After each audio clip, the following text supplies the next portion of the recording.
Hey, it's your old pal Slim, and this is 70mm, a podcast for movie lovers just like you. Disclaimer at the top of this show, we are not experts, but we do love watching movies. With me each and every episode is my close friend and artist, Danny Haas. Yeah, hello. And our close friend and movie insider, Proto.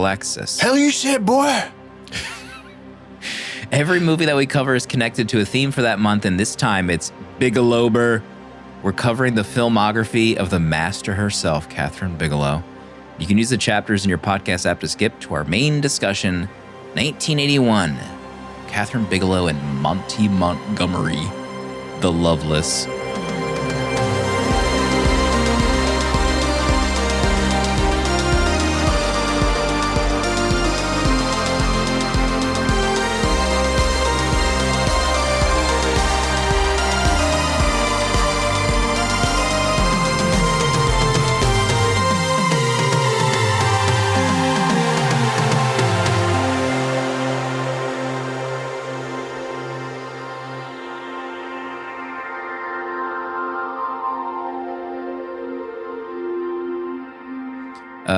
Dave Chappelle says comedy is easier in Saudi Arabia than in America. I'm just kidding. We're not going to get into that. No, we're not. We're not. Maybe in the post show. We will determine if comedy is legal or illegal in the post show. Only for patrons. Proto, you see the big news, Kill Bill, the whole bloody affair, finally coming to theaters in 35 mil and 70 mil a meter. Your thoughts? Is that where that you watch both at the same time? Mm-hmm. They're overlapped. That's like a 6-hour commitment. You don't have that kind of time? I do not have that kind of time. God bless those who have PTO days to take and just watch a 6-hour take a event. QT PTO to see the Kill Bill movie. That ain't happening for me. This is no longer for the coastal elites in LA. Or that area where Quentin was screening the whole bloody affair. This is like the combined can print of both movies. It cuts out the cliffhanger. Danny, what do you think about all this business? What cliffhanger? The cliffhanger at the end of part 1. Oh, Kill Bill part 1. No, I'm excited to not be able to see it because it's not going to come anywhere near Florida. So you sure about that? I actually have no clue. You sure about that? I don't think we have. I have no idea either. I don't know where we would have a screen. Does Florida have 35 millimeter projectors? Well, funny you say that. My local John, the Enzian, just started a campaign for donations to they're going to put in a reel-to-reel 35 millimeter and 70 millimeter projector system. Okay. So they need 150 G's. Holy God. For the new system and sound system, but they're already at over 80,000. It just started a couple of days ago. Okay. It's a really popular theater here, and it's like the home to the Florida Film Festival and stuff like that. That's sweet. Great little theater. I saw a video of like one of those IMAX, here's how you loop an IMAX reel. Like this is what happens when someone attaches an IMAX reel to a projector. It looked like a lot of work. It looks dangerous. It looks like, I don't know. They need to be paid a lot of money to do that. This guy was running reels upside down, sideways. Do you think they aren't being paid well? I hope they are. I mean, I want everyone to be paid well. Yeah. That's what it comes down to. I want a higher level of pay, living. You want people to be happy? This might be, I might be speaking out of turn, but I would love for people to have a higher way of living in our society. And that includes happiness. That includes their emotional state. Okay. So I don't want anyone to attack me for that, but save it for the post show. I will be seeing Kill Bill day 1 in the first week of December. Day 1. You have a theater showing it? I'll find a theater. Oh. Okay. All right. I'll find a effing theater. There's got to be, there's several 70 millimeter theaters in Philadelphia. There has to be. Have I ever seen a 70 millimeter? Well, we know they have one at the film center. Oh, that's right. Right? I think they have a projector. Yeah. We'll figure this out in the We summer. saw Oppenheimer in the, wasn't that? That was IMAX. Is this not the same thing? No. We're not experts. Oh, you're right. People opening their phone to just verify what the podcast name is as we hear this isn't the big Oh my picture. God. Well, there was something else I was going to say. Just a reminder, this is BIGELOWBER. Mm-hmm. Getting a lot of positive comments about the name of this month. I just got a DM literally Really? 56 minutes ago. Love the name LOL in my Instagram. I'm not going to name that person, but I appreciate you. This week is the Loveless. And, we started this. We thought, let's dedicate an entire month to one of the greats, a woman. Also, let's get rid of this business about the men. The past few weeks have been troubling. We see the reviews come in for the Loveless. I mean, we're circling the toilet again. Just seeing these Loveless reviews come in. We are absolutely circling the drain, Proto. What do you think? Reminds me of that line from this movie, flush out of this toilet. You guys remember that part? I mean, we'll get into what it meant. But, you know what? I mean, what an idea this month. Catherine Bigelow, and even, whatever the ratings are for this movie, we're on a journey, folks. Don't worry. We got a lot of green ahead of us. Once we get to the end, I think we'll be thankful for where we started. Okay. And then, so next week is Near Dark. And that's when we start burning up the charts with Near Dark. Yeah, folks. you think so? Mm-hmm. I hope so. I feel like our community needs a dub. There's just so many, they're just drowning in L's recent. Yeah. I think we're going to kick off like the Halloween season, the spirit, like people watching Near Dark beginning of October. I mean, their spirits are going to light up. We're talking about happiness, generating happiness for others. That's what we're going to be doing with Near Dark. Okay. Light the fuse. Exactly. Jesus, that was loud. Another Sorry. quote from the Loveless. Did you guys catch that? Also, I don't know if anyone mentioned this, but I looked at the poster for the Loveless, and I thought, because it was like the one that I saw was very dark, it just looks like he's wearing a full leather outfit. But on the poster, he's wearing blue jeans. Right. At any point in this movie, did he wear blue jeans? Did I take a nap during that scene? Well, yeah, no, he only took the leather off and on. He only has one pair of clothes, one pair of pants.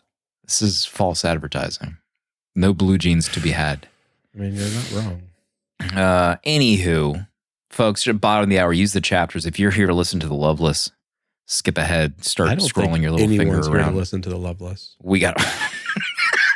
So There I are read it. You've seen these Willem Dafoe freaks out there.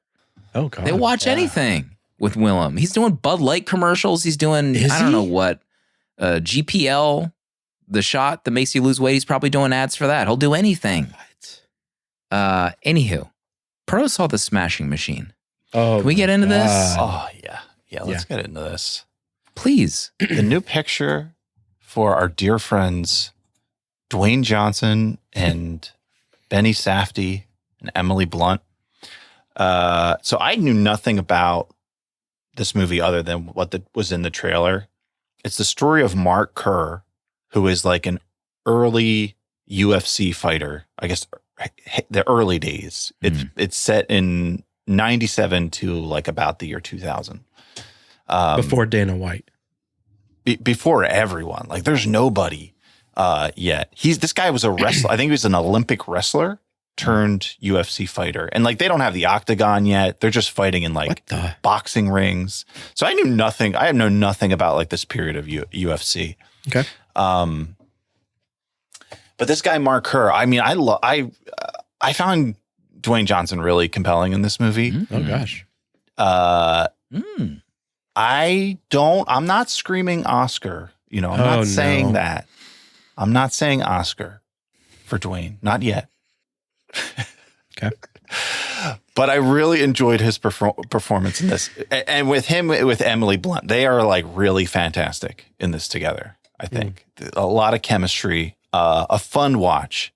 It's kind of like a lot of sports movies, but with the Benny Safdie direction, it's like you're watching a Safdie brothers movie too at the same time. You know, like the good time vibes, uncut gem vibes are in this. The way they just shoot a movie, and it looks great. This movie's set in like the late 90s. It has like this really grainy look to it. Like it feels like it's recorded all on a camcorder almost. Dwayne's wardrobe is amazing. Okay. Just like the different fits, the Adidas sweatpants, the Nike Jordans they've got on. He's got these like there's like long sleeve sweatshirts that they would wear that like you couldn't tell if it's a shirt or a sweatshirt. And you know, that's all he's got on. And I mean, so a lot of fun. I give it 3 stars. Huge. Good movie. I think the story just isn't like, it's based on a true story and there isn't much juice to the real story, unfortunately. And I guess they keep it like pretty like true to the real events, I guess. It was your review said like 90 minutes even felt too long. So someone else maybe had said something along those lines. I said like a 90-minute documentary is what like feels right for this, but it's 2 hours. This is 2 hours. Yeah. So no Oscar. What about Golden Globe? What about a Globe?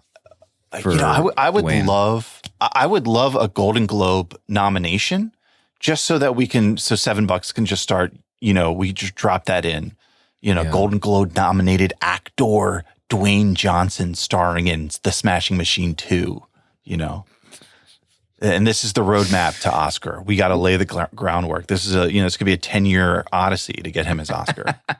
Well, he's in another movie. It's not a Scorsese directed. I think Scorsese's producing a movie with The Rock and Emily Blunt. They're best friends. Oh. These two. Yeah, since the Jungle Cruise movie. Yeah. You saw the chemistry they had in Jungle Cruise. Oh, did I? No one saw that. Couldn't see jack shit in that movie. It was so gross to look at. Jungle Cruise. I'm excited for The Rock to finally start working with some directors, some named directors, some talented folks. Will you be seeing The Smashing Machine in theaters? In theaters, probably not. Wow. I don't know. I didn't go to your screening. Your screening was in the city, wasn't it? It was actually over the bridge. It was in my neck of the woods in Jersey. Really? Yeah. Wow. That's where the fun takes place. It's not true. Don't engage with that, Proto. Don't even acknowledge that. Okay, we'll see. Love The Rock. Everyone knows I'm a huge Rock fan. Want nothing but the best. Did you watch anything else, Pro? Let's see. What did I watch? Anything else? No. Did I talk about Clute last week? I heard you were thinking about watching Clute it last week. Yeah, that's what it was, and I did watch it. I watched it on the Criterion Channel. Donald Sutherland, Jane Fonda, from Alan J. Pakula, who did the Parallax View, which I watched a couple weeks ago. I would say I don't think I was engaged enough while watching this. It's in like a neo-noir. Donald Sutherland plays a private detective who is, one of his friends disappears and he takes on the case and he travels to New York because there is a call girl played by Jane Fonda who had dealings with his friend. And that's kind of like the start of the movie. So they're trying to figure out what happened to this guy. Great vibes. This is a part of Pakula's, they call it the Paranoia trilogy that he did in the 70s. The other one being All the President's Men. So this is, it's got great vibe. You're in the 70s again. Yeah. What more can you ask for? Donald Sutherland, he's like a baby in this movie. It's kind of, maybe not a baby. He's like, I guess like 30 or something, but it's just funny seeing him so young. Jane Fonda's fantastic in it. I think if you like noir, it's worth checking out. Another 3 stars from me. What if, so we had talked about, I think we said this in the show, maybe just in the interns channel, but November is going to be up for a vote. We're going to let our patrons vote for what we do for November. I didn't agree to that. Maybe, what if 70s month is back on the table as a potential option? Wow, Old Faithful. Yeah. When in doubt, When you need a 70s win. month. So far, I mean, we only have one option. We'll reveal it everything next week, but November will be at least one of the voting options. What that means, you'll find out later. Yeah, you'll find out. Let's see. Adam, Morgan, Scott, and Spencer all became patrons this past week. Got access to our Discord, but more importantly, our uncut, unedited episodes that sometimes go as long as 2 hours. Stupid. Tonight may go 2 hours. I don't know. The Loveless could be a 40-minute conversation. But they also got access to the Jackie Brown episode that was released this week. Fantastic episode. Fantastic. I still think about Robert Forster. And that decision he made. Oh my God. At the end of that movie. My God. I had to call out Danny real quick. Oh, here we go. What could it be this time? I was going to congratulate you because you're almost at 2,000 Letterboxd followers. Oh, thank you. So don't you feel stupid? Is 2,000 a lot? 2,000 is a lot of Letterboxd followers. Oh, yeah. Like 500,000. That's on like another platform. That's 1 million followers. Thank you. I'm doing the work. You're almost there. You have to do the work. Well, I mean, you don't log the movies that we do on the show necessarily, ever. I can't give away my thoughts. You're in Halloween mode, judging by your Letterboxd. Is that what you're going through I'm the trying archives? to really get into Halloween mode. You're right. That's what I'm doing. Doing my best, at least. Mm-hmm.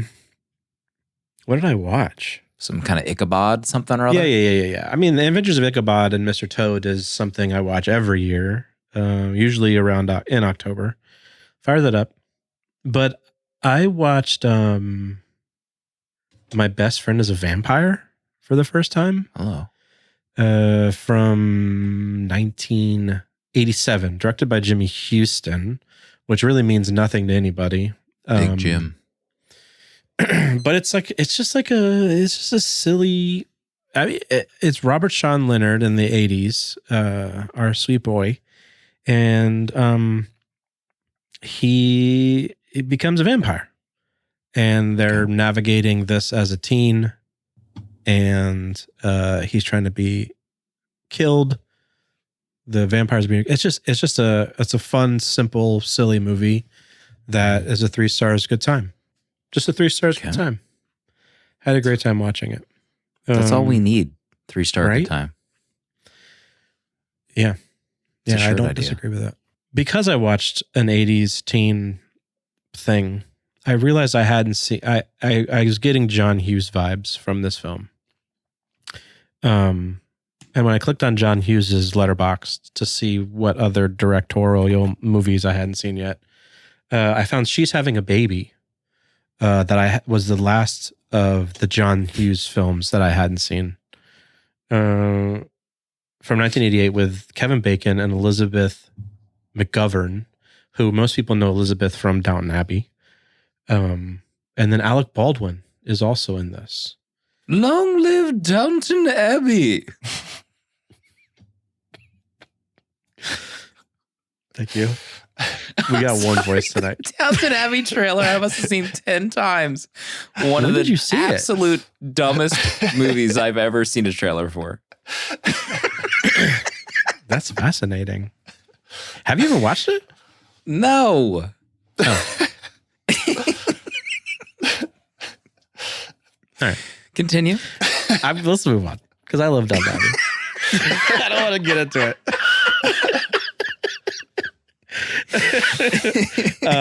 This movie was terrible. I mean, I feel like John is fighting some serious demons in writing this film. I don't know what is going on in his life to write whatever's going on with Kevin Bacon in this, but it starts off with him even questioning marrying, going to the altar to get married. Alex, the worst friend you could think of to have in this situation, trying to talk him out of you stay single, live in New York, have sex with a lot of women, don't remember their names, those kind of conversations. And then it gets to where, can't have a baby, trying to have babies, has a baby. And Kevin is like just questioning every life choice along the way. And man, it's an insufferable film. I really did not enjoy this movie. I mean, I was just like, what, like every choice just pissed me off. They were driving me nuts. Don't watch it. Reminds me of some of the decisions that Tom Cruise made in Cocktail. Remember that movie, Cocktail? That was the Elizabeth Shue movie, I think, right? Cocktail, Elizabeth Shue. Have I seen Cocktail? Because I'm thinking of Risky Business. Risky Business is where he runs like the brothel in his own house. Yeah, brothel. Yeah, that's right. That's not this movie. Another questionable decision. But I guess now I should see Cocktail again. Maybe I don't remember it. Anyway, yes, this is just a rough movie to watch. Okay. And any writer who has the giant Lolita poster on his wall, don't marry him. You know another man who probably had that poster? John Hughes. Ringo Starr. Oh, probably had that poster on his wall. I'm cutting that out. Actually, that's too out of context. That's not making the regular episode. In fact, Riverside AI is probably like flags. Sending that clip to some public service company. Swatted in 10 minutes. That was Proto Lexus who said that. Anyway, all getting cut. Slim, we need to jump into your letterbox because you've watched some movies recently that I was grinding. A, I want to know how you got there. And B, you don't have reviews. You just have hearts on these last few what's going on movies and what's going on over there. I mean, folks out there, listen. If you sometimes you don't feel like writing a review. Oh, interesting. You sometimes if you just want to log movies and not have an opinion on something, you should feel completely comfortable to do that. I think I know what's happening. Uh-oh. I think I know what's happening. I think something's happening. Check your RSS feeds, folks. I think something's happening. But I did go to Asbury Park, New Jersey this week. Asbury Park, New Jersey. Yeah. The home, not really the home, but Bruce Springsteen is famous for playing at Asbury Park, New Jersey at the Stony Pony. So I was doing some prep for a junket that I was going to for the new Bruce Springsteen movie. And I was going to talk with the director, Scott Cooper. I had not watched any of his movies, so I was putting the work in. And one of those movies was Crazy Heart, which I really liked. I did rate Crazy Heart, if you didn't see that, but that's with Jeff Bridges and Maggie Gyllenhaal. Stars. Yeah, Jeff Bridges plays like a kind of a down on his luck country singer who's just playing at bowling alleys. And Maggie plays a reporter who's interviewing him, and it kind of turns into a potential relationship. And he, is an alcoholic. Robert Duvall is in it, and he's making a decision like, should I turn my life around or not? I thought it was really good. It was Scott Cooper's first movie. I think that's what he's maybe most known for. Crazy Heart was his first movie? Yeah, I believe so. Oh, wow. So then I went to watch, let's see, what was the next one? I think Out of the Furnace with Christian Bale. Bale was in this, Casey Affleck, Woody Harrelson, Willem Dafoe, Forrest Whitaker, Boyd Holbrook. I mean, this guy's getting all of his movies. I just started watching them. I'm like, damn, this person's in this too. This person's in this too. Out of the Furnace was good. It opens with, this is a weird tangent, but it opens with a Pearl Jam song that I love, but the lyric, like the vocals are different than I remember. And it's like bookends the film. And apparently like Scott Cooper had Eddie re-record the vocals for this song, which I had no idea even he was had that thing. Swing? See, apparently he had the swing. There's not a lot like online about it. So I had like a minute left of my interview with him, and I was like, how the F did you get Eddie Vedder to re-record vocals for release? You asked him? I did. Probably not going to make it in the video because it has nothing to do. I mean, it does tie into like music. And he mentions like, yeah, I've been lucky enough to work with Bruce and Eddie and yada, yada, yada. So he says that like Eddie recorded like 3 or 4 other songs that will never be released. He like tried to put them in the movie. He's like, they were just like too powerful. They were too dark. And like, I couldn't put them in the movie. So that was Out of the Furnace. I enjoyed that. And then I kept going. Yeah, And you gotta put the work in. Black Mass with Johnny Depp. Mm-hmm. How was our boy? Tell us. Johnny Depp looked positively ghoulish in this movie. I mean, look at the banner. He's an absolute corpse in this movie. I took a photo to post on Instagram, and I was like, he is just too ugly for me to even post on my Instagram stories. Let me see if I can find it. Absolutely repulsive. Just remember, bottom of the hour, Loveless. We're killing time before we get to Loveless. Where is it? I gotta find it. You didn't want to drop maybe an engagement. Google photo. Google Photos might have just like auto deleted this photo. Yeah. Okay, here it is. Incoming. Sorry, everybody. Okay. Like, Oh, wow. he looks like Voldemort. Yeah.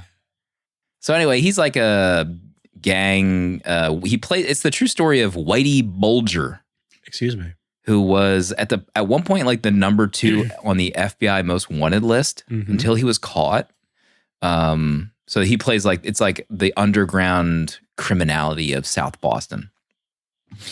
Dakota Johnson is in it. This might be like one of the earliest movies I've seen Dakota Johnson, and Kevin Bacon is in it. Benedict Cumberbatch, Peter Skarsgård, Jesse Plemons, David Harbour, Adam Scott. Like, this guy is getting like this. He has a ton of names in his movies. Wow. And then I watched Hostels. Yeah, this is what I want you to talk about. This one was really something. Christian Bale, Rosamund Pike, Wes Studi, Jesse Plemons back again. It takes place in Chalamet. 1892. Yeah, Tim Chalamet. Jonathan Majors is in this. A legendary Native American hating Army captain nearing retirement in 1892 is given one last assignment to escort a Cheyenne chief and his family through dangerous territory back to his Montana reservation. Jonesy, who is the host of the Twin Vipers podcast, gave this 4 stars. Streaming on Netflix. I really enjoyed this. Ben Foster as well. You're playing the political game, but if you were to give it some stars, I might give this 4 stars. hella. Dang. I might need to watch this. I mean, I've been eyeing this one up for a while. It's gorgeous. It's absolutely gorgeous. Okay, that's all I needed to hear. That's all you need. That's all I needed to hear. Scott And Christian Cooper. Bale is a slightly, out of shape army captain with a mustache. Okay. What more do you need? He has an untitled crime drama on here. Is that what's next for him? Well, when I was talking with him, I asked him for his 4 faves, and he mentioned, I think he's was friends with Friedkin. Hello. He was talking about he named 15 movies for his 4 faves. I don't know what the hell the edit's gonna look like. Okay. But he mentions that at one point, I think that I read this story, but at one point I brought up To Live and Die in LA, and then he was like, Friedkin wanted me to remake that movie Oh my in God. modern day, and I was like, what? Hello. And I think even he said that it's that's just too much pressure. You can't remake To Live and for Die in real. LA. Is it time? We can go back around again if you We're want. 40 minutes in. We can go so back we around. have timed this pretty well here. The Loveless, 1981. We're firing up BIGELOWBER. The entire month dedicated to Catherine Bigelow. She co-directed this one with Monty Montgomery, which sounds like a fake persona. It really does. This was her first feature debut, I think coming out of art school, studying painting or something. She just jumps right in. Proto, what's this movie all about? Vance is a man defined by aesthetic.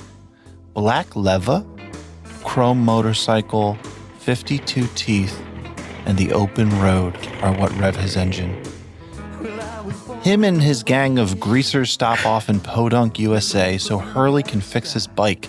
Bored and restless, the gang mills about the diner and garage, attracting locals and creating chaos as they bemoan their delay in reaching the promised land known as Daytona. And before they hit the road, their presence will erupt in smoke and blood. The Loveless. How about Proto's camera being out of focus for The whole time. It's all right. minutes? This whole time. Technology's not there yet. Can AI solve this? Proto's finger going back and forth, trying to adjust the focus of this camera. This is Windows, folks. This is life on Windows. It's a great life. I love it. Oh, my goodness. All right, Catherine Bigelow, this is the beginning. We are going back to the beginning. My history with this movie is I remember the poster. You know, Willem Dafoe as a biker. Okay, there you go. I mean, that's an A24 movie getting $50 million budget in 2025. I mean, you're not wrong. Right? And then also in terms of Catherine Bigelow, my history with her, you know, we've obviously covered, what did we cover? Point Break. We've covered Point Break. I've seen Strange Days, which we are not doing this month. I've seen Near Dark, but I have not seen, you know, Hurt Locker, Zero Dark 30 that I'm aware of. One that kind of like, you know, brought her to big time fame. I think I've seen Blue Steel. I don't remember liking it. The Weight of Water I have not seen. So I am excited for this journey. Like this going through her filmography, it was exciting to kind of like pick, you know, which do we do of like the Hurt Locker, Zero Dark 30 era. What about you, Pro?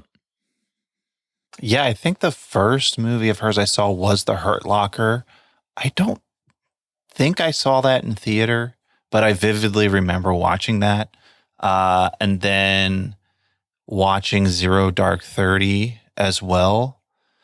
And yeah, so those were my first two movies. I had not seen Point Break at that point. So that's all I knew of her, you know, just like these contemporary war movies, really. And then, of course, yeah, we covered Point Break. And then I watched Strange Days, I think last year. So I've seen a few of her flicks now, and they're all, you know, they're all fascinating. And just even between those four, they're all so different. And I think that kind of like continues now watching the Loveless. So I am also excited for this month and just like what's ahead of us. Danny? I have only seen Point Break of all of her films. So, yes, I am very excited about this journey. I think I had said in our DMs, maybe before we had planned this month, that I was going to fire up the Hurt Locker. So it was like soon I was going to be watching this film. But yeah, I'm looking forward to Hurt Locker quite a bit. Near Dark, all I've heard is Slim moan about it. Every time that someone says Near Dark, he moans. Is that true? Do I moan when people mention Near Dark? Yeah, you just did. I didn't even realize You it. just did again. That was my Bruce Springsteen impression. Oh, okay. So I'm actually looking forward to our whole month with her films. Definitely looking forward to The Loveless. I mean, her debut with Willem as a biker. So I was pretty hyped about this film. Yeah. But definitely the reviews started coming in. My own wife. You know? I know. Your own wife. What can I do? What was her rating for this movie? Is there even a star? It might have been 2. I think she gave it 2. Yeah. I don't know.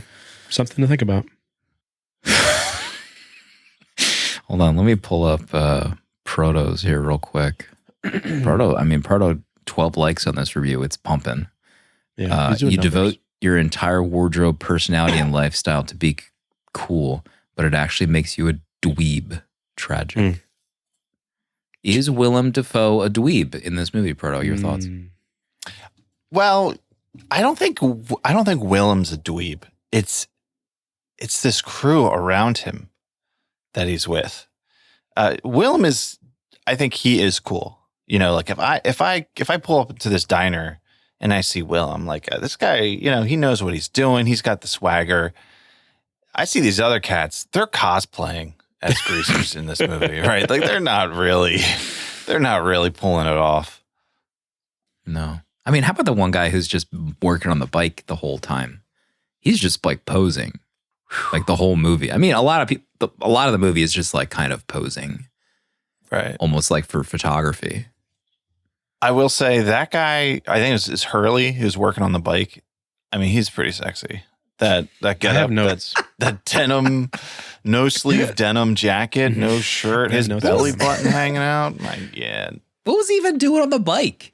He's fixing just the taking it chain. apart. No He's one fixing knows the what's chain. going on that Replacing the bike. chain. He's fixing the Listen. chain. Did you watch? Yeah. Can't you do that That's the like whole outside of the point diner? of why What do you they're need there. I don't know. That's what we're here to find out. We're here to find out right now what Think happened. you're going to change a chain outside a diner? Slim. Have you touched a motorcycle? You're cosplaying as a mechanic right now, Proto. Danny, your thoughts on Willem Dafoe and his, I believe, his first role? I love Willem in this role. I think he's great until he speaks.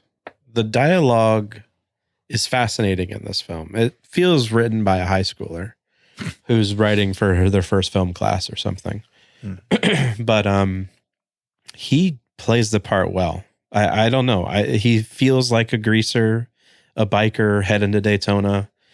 But he always he just, that's his look. Like Willem, he looks hard, like edgy. Like you don't want to mess with Willem ever, no matter what film he's in. I could probably beat him in a wrestling match. You could not I beat could up absolutely Willem beat Dafoe. Willem Dafoe in a You could wrestling not match. beat Willem Yeah. Dafoe in anything at his age now. Shuffleboard? Triple Deke.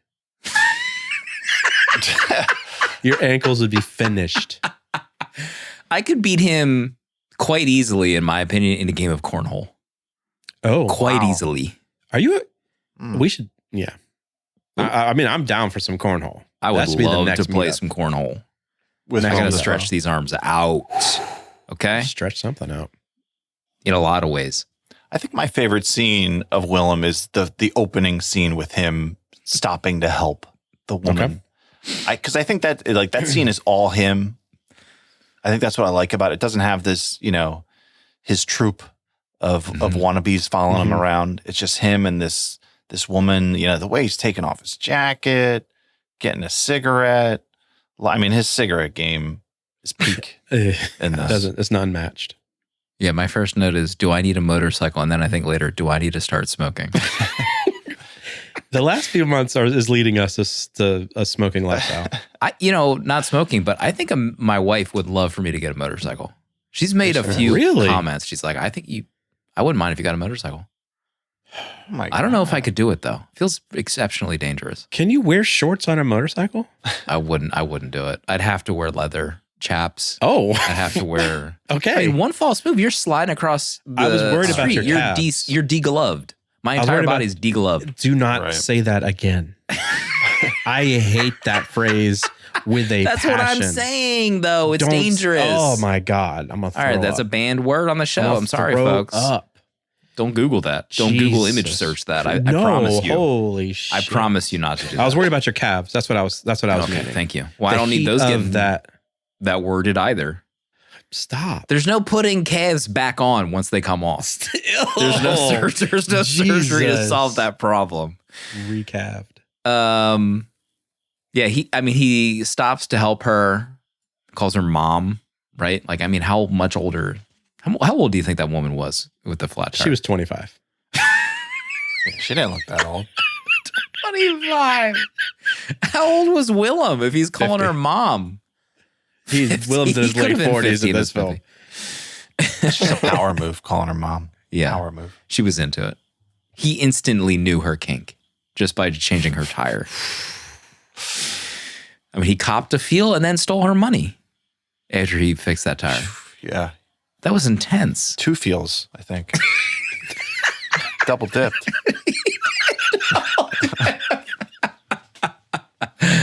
Okay. All right. Enough tomfoolery. Proto, do you have a list? What's at the top of your list for this film? Do I have a list?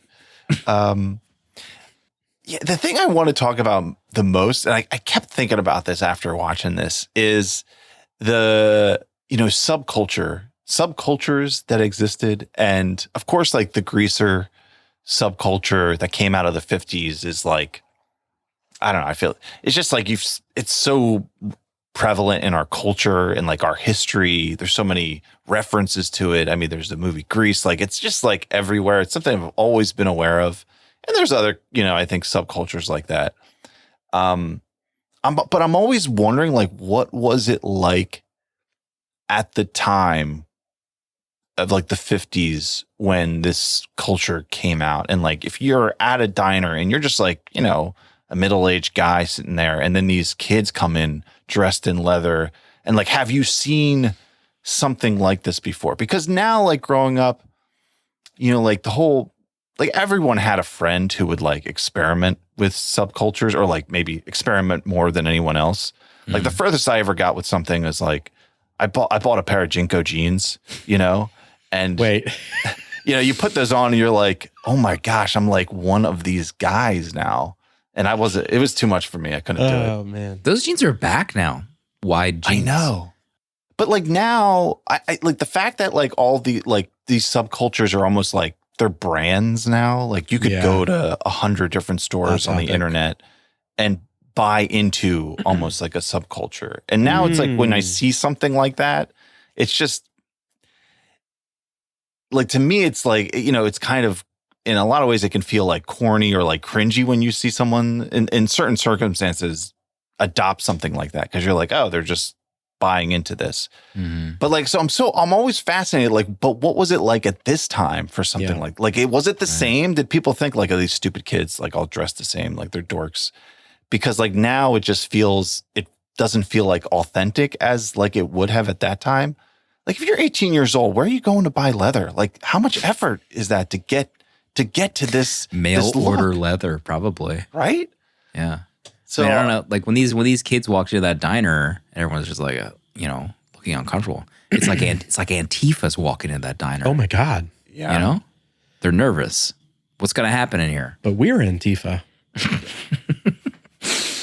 But I mean, I think I tried to Google bikers around this time, and because one of them had the Nazi symbol on. I had that written down. So then I was like, I Googled Nazi Loveless, and the answer was like, I think at this time, these kids would just do or like say they were associated with things just for almost like shock value.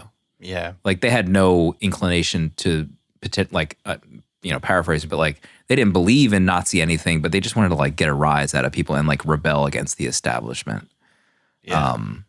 But yeah, when like I rewound it, I was like, what the I was like, who's wearing this? And I still couldn't see the guy's face. A decade out of World War II, and they're putting the swastika on their top of their hand. Yes.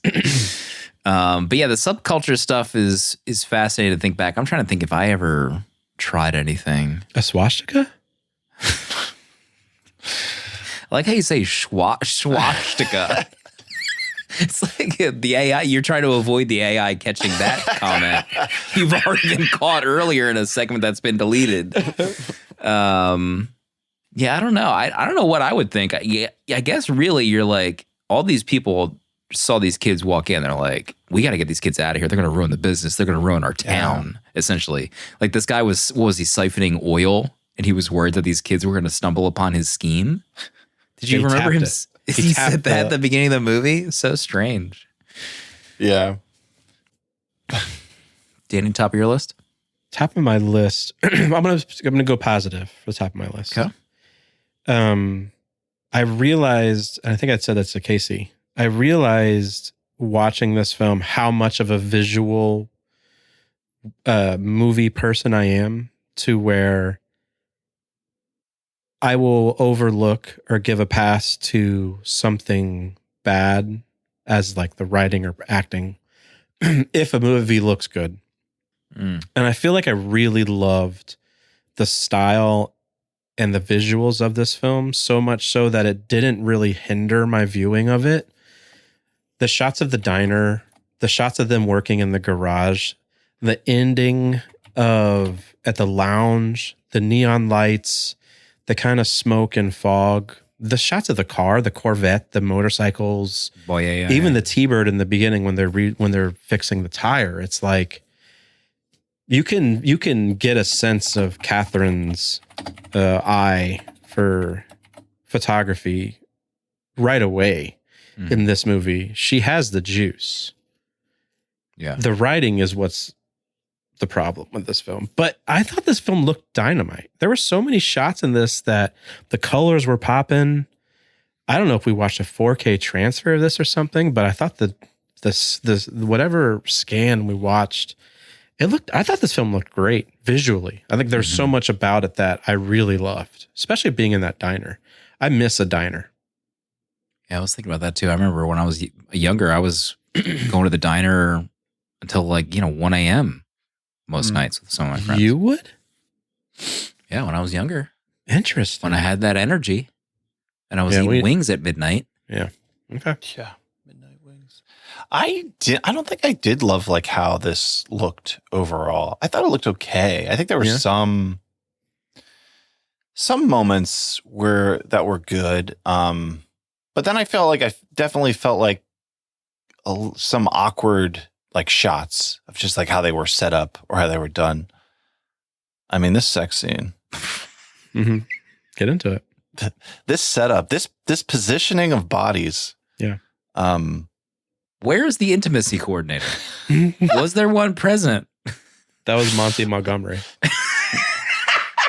The Foley mic was, I think, a little too close. There's some noises I was hearing that just did not help with the ambiance of the mood. I mean, because when he got up, he's hanging out when he gets up. So, I mean, that had to be somewhere when he was laying down. Yeah. Okay. Where? Danny's fighting. He's fighting demons right I've said now. enough tonight on this podcast that's getting cut. He is battling demons. Visually, it felt like a photograph. I think she went to school for painting. She got her Bachelor for Fine Arts. So she's kind of like an artist at this. I'm paraphrasing her entire career, but at this stage, there's not a lot of story to this movie. Right. It's 90 minutes. It could have been 30. There's a lot of just hanging around, making everyone kind of look like a model. Yeah. The entire movie feels like moving photographs. Just anything with Willem could have been it looks like someone's photographing Willem. Right. And there's just now video attached to it, and there's somewhat of a story with it. Anytime that guy was working on the bike, he is in a photo shoot. He's rippling. He looks very His sexy. lower back. Yeah, he looks great. And that's kind of it. I think someone maybe compared this to almost a film school project or an art school project. That's what it feels like to me. It barely feels like a movie to me. It feels like something someone submitted in college. And that's kind of what it is for me. The visually, yeah, it looks good to me. But it's very slow. There's nothing going on at all. These bikers in the auto body shop throwing knives at each other. Oh my God. They did it 10 times before they cut to the next scene. It's dangerous. Dweebs. They're dancing. They're having coffee. There's just not a lot there. So, I mean, maybe we can talk about that. I mean, the story of the movie, it really is just that these, they meet up at a diner. Willem goes to pork this gal, and the dad finds out, and all hell breaks loose. The dad gets shot, and then she kills herself, and then they leave town. So I tried to figure out what is the what was the story they're trying to tell with this movie? And I guess maybe it's I don't know, the young kids in town trying to escape town, they can't escape. And then Willem, just leaves and goes from town to town. I don't know. What did you think of the overall story, Proto, of what happened in this movie? Yeah, it's hard. I mean, I guess I think back to the title, The Loveless, and also them seeming, kind of directionless as well. They're very, their outlook on life is very cynical and almost, what's the word I'm looking for? Loveless. Yeah, I can't think of it, but just just kind of empty, or just thinking that there's no, no point to it. Like nothing has any meaning. Like what's it all for? Even like this idea of getting to Daytona, like complaining about it, and just like wanting to get there. And then like even just like the death at the end, like this guy's killed, and then they're just like lighting up this diner, just like he has a gun, the one guy, and he's just like shooting randomly. It just seems like it does, I think, express like that. Almost like, I don't care what happens to me. I don't care what happens to you. I don't care what happens to anyone. And kind of like capturing, I guess, like that youthful rebellion that can exist and like maybe what this culture kind of represented. I would love to see like Catherine talk for like 10 minutes about what she was aiming for, because I would imagine it's something like that, but it would be cool to hear just her thoughts on it. Danny, next on your list? What? Me again? I just went. All right. Honorable mentions. Well, get into it. There was a scene with Murph. Is it Murph, the biker guy fixing the chain? Mr. Lower Back, with the son of the shop owner. The shop owner. I thought that was going to get spicy. Oh yeah, yeah. It really was getting heated up, and then the kid goes, "Is it okay if I sit on it?" And I'm like, "Excuse me?" Right. And then he just got on the bike. I was like, "Oh, okay." There was a scene too, I think, where Willem comes back to the shop or someone else, and they like toast. It was Murph again. They share the liquor with each other, and they just like stare at each other, grinning for like 30 seconds. Yeah. And I was like, "Is this?" I thought so too. It didn't happen. Undertones, so much undertones. subtext. Man, subtext out the ass. I'll keep going through my honorable mentions. Okay, do it. Daytona racing on the beach was such a fascinating thing to see. But I think it ended in like the late 50s as well. They stopped doing it because of how dangerous it was. So who knows if that was like the last footage that they had of it. Why is he wet? I wrote down. I think it's the oil man at the bar. He's like soaking wet. Why was he soaking wet? It wasn't even like sweat. Luckily he was like underwater. I ain't as white as I look.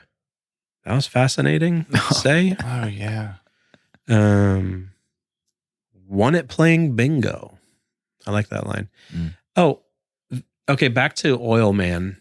When he saw the black guy with his kids, don't bring those kids here again. You wouldn't want them telling what Papa does. What is he talking about? I couldn't make sense of that. Yeah, I don't know. I don't Slim? either. No, Slim? I got nothing. I got nothing. He looked like he had something. No. These things could be going Jake 1 minute, then presto. I can't make heads or tails with the dialogue in this film. Indecipherable. That's on my notes. I don't really have much. The Corvette was sexy though. Yeah, that was great. What's your rating? I'm at 3 stars. 3? Okay. The visual really snap brings it up. Honestly, I really enjoyed the visuals of this film. I thought they looked great. I was really enjoying it. Okay. I'm at 3. I had a good time. I didn't have a bad time. And I really love Willem. How about Willem saying been out of storage for a year now? That means prison, right? Yeah. That was cool. They talked pretty cool in the 50s when I can understand what they were saying. I mean, how hot is it in leather? Has anyone been in 90% leather clothing? Like, it's got to be ungodly, right? Skunky. For sure. I don't think I've ever put on leather pants. Have you? It's got to be pouring out of that leather. Proto's worn leather. No, I refuse. Refuse? Pure principle. He doesn't believe in it. He's vegan.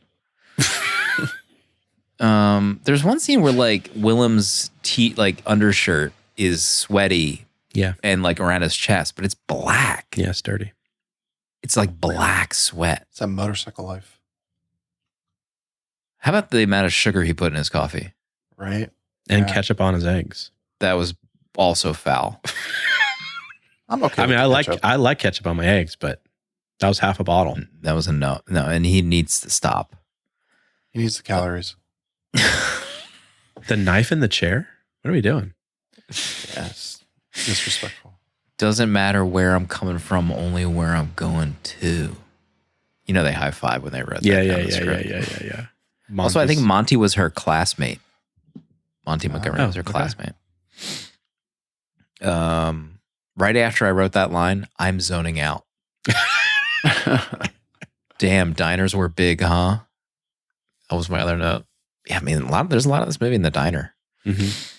I mean, is there any comparison modern day to what like diners were back then? There isn't, right? Is it the vape shops? Are vape shops the new diner? Stop. I mean, coffee somewhere to shops? get food? You need to get, I mean, if you're comparing diners. Do people go out and get food anymore? They just use DoorDash. No. DoorDash Heard is of way these too two, yeah. expensive. No way. Folks, The upcharge. Folks, if you're using DoorDash, you need to stop. You need to buy directly from that restaurant. Yeah. Call them up. You're wasting so much money. I'm talking 10%, 15% markup. Could be 20. Could be 20 in some areas. I've heard 35. I did not like his sunglasses, Willem Dafoe's sunglasses. They were a Something little about the different. sides, just a little too thick. Yeah, they look like too modern almost. Like Mm. I wasn't buying that those existed at that time, but maybe they did. I was getting Terminator vibes, so I wonder if her ex-husband got some vibes from Willem on that bike. Gorillafant in chat look like Oakley cop glasses. There you have it. There it is. This dude tapped a pipeline ? Yeah, that whole subplot was very strange. Is this girl with a Corvette AI? Just anytime she was like moving or speaking, I was like, what's going on here? rough. This is weird. It's like Timu Aubrey Hepburn. She just woke up from the Matrix using her body for the first time. I couldn't believe it. It was just so awkward and strange. The sex scene pose too. Oh my god! I mean, that's a painting. Like what Willem, the I almost position did that for Willem the was art. in. You almost, oh my God, you should have. That would have been amazing. How about her telling the Joker story? I'm going to give you a smile from ear to ear. Yes. What the? Yo. That's almost word for word what's in The Dark Knight, Christopher Nolan. Nolan, please. Another Has Nolan he ever had an theft. original idea? Seriously, we're about to bust this wide open. We put that on Threads with a video or TikTok. We make a TikTok comparison video with these two scenes. It's going to blow up. Yep. They pork the same day or in some hotel ? I mean, gosh. It was a Bates Motel. I don't even know what this line is. You get in that door was wide open. Oh yeah. Yeah. Okay, yeah, now I remember that thing. He called them commies.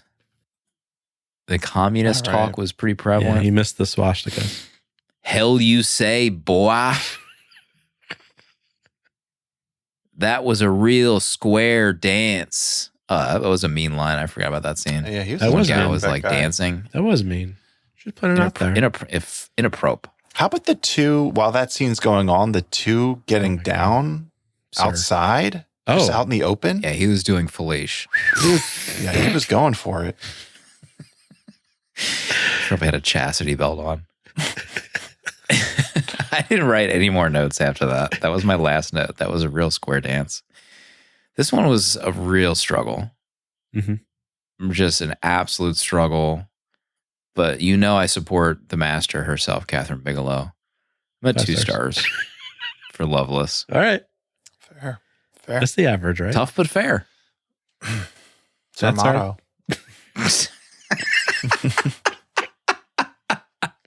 Put that under the Fatal Attraction deep face. Tough but fair. Oh my God. We got to talk about the Proto's video edit in the uncut of she's one shot. Oh my God. All right, Proto, wrap it up. You imagine paying for anything with a nickel? Jesus. A Coke is 10 cents. When was the Can last someone time do you the touched math? a nipple? Please. I mean, you go out of your house with a $10 bill, you're set for like a weekend. You got all you need. Yes. Crazy. These people are riding to Vegas with $10 in their pocket. Willem's, his grin with a cigarette in his teeth. Gosh, he was cool. He's cool in this. Cool. He makes it work. Yeah, the dialogue is just, we got some scratch. God, we got the dollars. The way he said that line was like, is this a thing? We got the dollars? Flush out of this toilet. It's unique. I'm just thinking of like the Gen Z things my kids say. You're right. Are you crashing out? Are Gen Z the new greasers? Oh. Wow. William disengaging from behind. Is that what the script called for? I need you to disengage from behind here. Okay.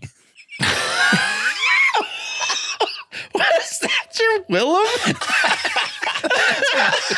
That's my Willem Dafoe. Oh, That my was good. God.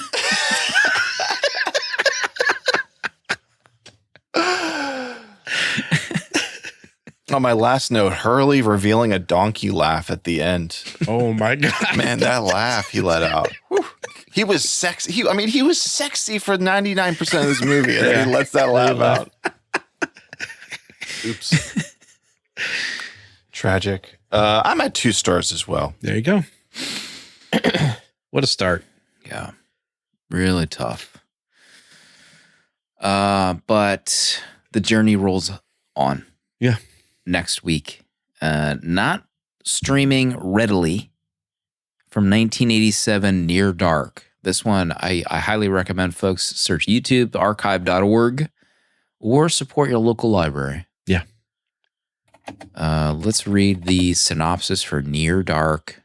Cult classic. A small town farmer's son reluctantly joins a traveling group of vampires after he is bitten by a beautiful drifter. That's a nightmare. Imagine being bitten by a beautiful drifter. Jeez.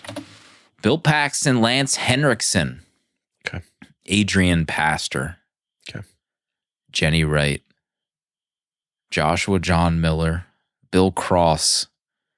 Need I go on? We don't have the time. There's more? That will be our picture next week to continue BIGELOWBER. Okay. Proto, any closing thoughts this week? Happy Yom Kippur to everyone out there. I was trying to think of a movie you could watch. Yentl, streaming on Amazon Prime, directed by Barbara Streisand. I don't know if that's really. I don't know how Jewish holidays work, but that's my recommendation this week. Yentl. Happy Yom Kippur. Hey guys, just stop real quick and pray with me. Jesus. We'll see everybody next week for Near Dark.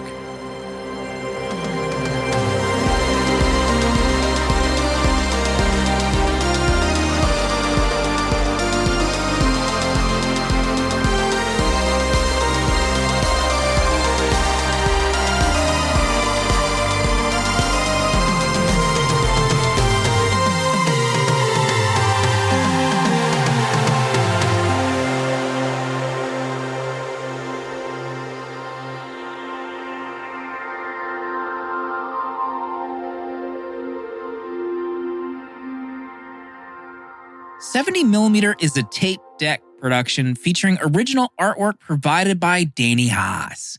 Spiritual guidance and V'ger, the robot who loves movies, provided by Pertalexis. Producer at large, Dale_A. And music composed by Cinematric. Prints and other merch are available on 70mmpod.com. This episode was mixed, edited, and produced by me, Slim. Support our Patreon for access to our VHS Village Discord to talk movies with new friends, access to our exclusive episodes in the 70mm vault, discounts on merch, uncut episodes, and a physical membership card mailed to you. To check out other Tape Deck podcasts, find the link in the episode notes. And if you'd like to support our friends at Letterboxd and upgrade to Pro or Patron status, you can do so with a 20% off discount using the links on 70mmpod.com. Goodbye. This is a Tape Deck podcast.